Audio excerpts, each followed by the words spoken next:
Unknown pleasure points in a woman's body. Erogenous zones. Activating the right areas on a woman's body can significantly enhance pleasure. The human body is a fascinating entity, with much still to be discovered. These often overlooked spots can arouse a woman and lead to intense orgasms, and in some instances, even multiple ones. Erogenous zones in female. Tips for men to find them. Although sexual arousal is often highly personal, most people agree on certain areas that spark their desire. These erogenous zones are closely connected to feelings of sexual arousal. Stimulating them can amplify pleasure and enhance sexual satisfaction. The key to discovering these zones is through open communication with your partner, experimenting together, and then discussing and refining your experiences. 9 unexpected erogenous zones in women's body. Here are some hidden pleasure points, or erogenous zones, in a woman's body that you should remember for your next intimate experience. 1. Ears. The ears contain 120 acupressure points, making them a key area to focus on during intimacy. Gently biting, caressing, licking, or blowing into the ears can significantly arouse a woman.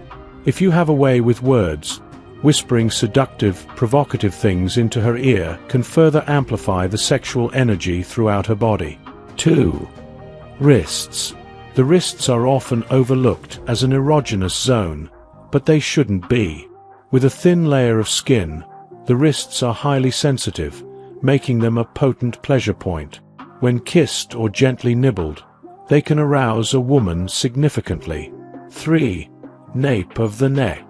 This erogenous zone is rich in nerve endings, making it highly sensitive and crucial for enhancing arousal. Kissing and licking the nape of a woman's neck creates a tingling sensation that intensifies her sexual arousal. Therefore, this area deserves special attention during foreplay. 4. Lower back. Incorporate this sensitive erogenous zone into your foreplay routine, as massaging the lower back is highly stimulating for a woman. Beyond boosting arousal, it also relaxes the pelvic muscles, leading to smoother and more enjoyable intercourse. 5. Inner thighs. Located tantalizingly close to the genitals, the inner thighs are an often overlooked pleasure point on a woman's body.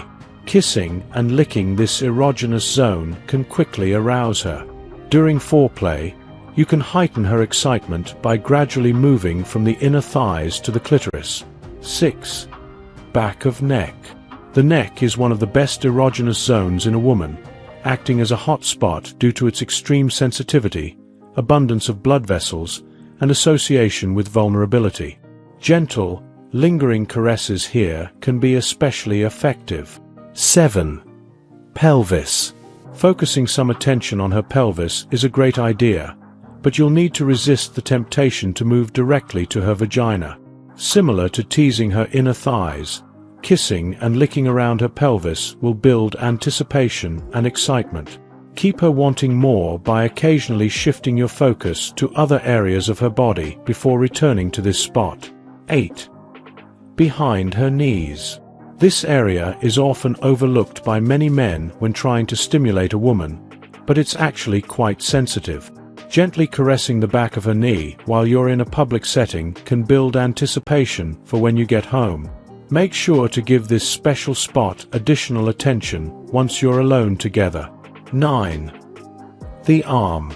Another erogenous zone on a woman's body is just below the shoulder, on the outer part of her arm, between the elbow and shoulder. This area is highly sensitive and can be as stimulating as the clitoris. When you locate that specific pressure point and press it directly, holding it for 10 seconds or more, it can trigger a powerful wave of pleasure that may lead her to experience orgasmic breath and a profound sensation throughout her body. Why people prioritize sexual relationships over emotional ones. In today's world, where shallow expressions of love and broken trust are common, many people are leaning more towards sexual relationships. There is a growing focus on fulfilling physical desires while leaving love and emotional connection on the back burner. The fear of commitment and rejection are factors influencing this shift in attitudes towards relationships. It has become easier to engage in intimacy without emotional attachment. Here are a few reasons why people often prioritize sexual relationships over emotional ones. 1. Lack of emotional bond. As individuals grow up, they may experience a lack of emotional bonds with family or friends. The formative years are crucial in shaping a young person's personality. Weak friendships and feelings of isolation can lead to a reluctance to open up emotionally and mentally to others. 2. Partners' preferences. It takes two to make a relationship work. If one person isn't interested in an emotional or committed connection, their partner is left with two options: either to leave the relationship or to remain in a sexual arrangement, hoping it might evolve into something deeper. The partner's preference may be influenced by past experiences or current life circumstances. 3. Acceptance of premarital sex. There are few rules or regulations governing sex, and premarital sex is widely accepted. Many view this as a chance to enjoy the benefits of a relationship without assuming responsibility. It allows for the freedom to avoid commitment while having multiple partners simultaneously. 4. Why choose one? Commitment and emotional relationships involve just two people. In contrast, sexual relationships are perceived differently. Many people now find being with only one person to be dull, leading them to prefer sexual connections over romantic ones. The allure of multiple options often seems more appealing. 5. Commitment takes time. On a positive note, people today often focus on fully getting to know each other before making a commitment to a future together. Exploring and understanding one another are prioritized before entering into a serious relationship. It's crucial to know exactly what you want before settling down, and exploration is key to gaining that understanding. 6. Is there trust in us? Nowadays, trust is often limited to family, with few extending it to others. Emotional relationships rely heavily on trust and compassion, and difficulties with trust may stem from past traumatic experiences or other mental health issues. 6 emotional stages one goes through during or after divorce. Everyone handles divorce in their own way. Some may feel emotionally vulnerable during this time, while others might feel relief at no longer being with someone who doesn't align with their own energy. As with any grief, it's normal to experience a range of emotions during a divorce. It's important to remember that you will eventually heal and thrive. Here are 6 emotional stages that many people experience during or after a divorce. 1. Shock. During a divorce, you may experience a whirlwind of emotions all at once: anger, rage, sadness, and tears. You might find yourself torn between trying to save the marriage and ending it. With everything happening simultaneously, it's easy to feel overwhelmed and unable to fully process the shock of what's unfolding in your life. 2. Denial. In such circumstances, it can be incredibly challenging to grasp and accept that this is actually happening to you.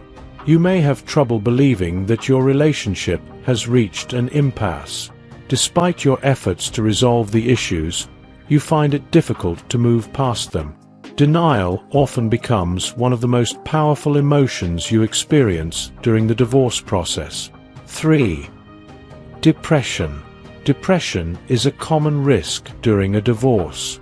Amidst the turmoil, you might struggle to manage your emotions and thoughts, which can become overwhelming. As a result, you may experience intense, unbearable pain and find yourself breaking down in response to any challenges that arise. 4. Hope. Deep down, you may still harbor hopes of salvaging your marriage.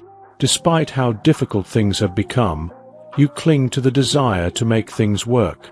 The person who wants to stay and try again is often the one who is truly attached to the idea of reconciliation, regardless of the obstacles. 5. Letting go. At this stage, You begin to accept that ending the marriage may be for the best.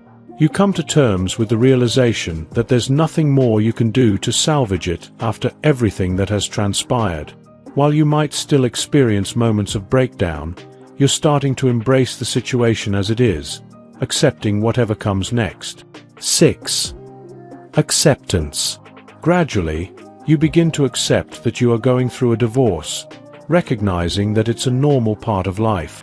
You stop dwelling on the past and start looking forward to new experiences. Now, you focus on embracing a fulfilling life, free from the baggage of previous relationships. If you enjoyed watching this video, don't forget to like, subscribe, and turn on the notification bell, so you don't miss any new videos.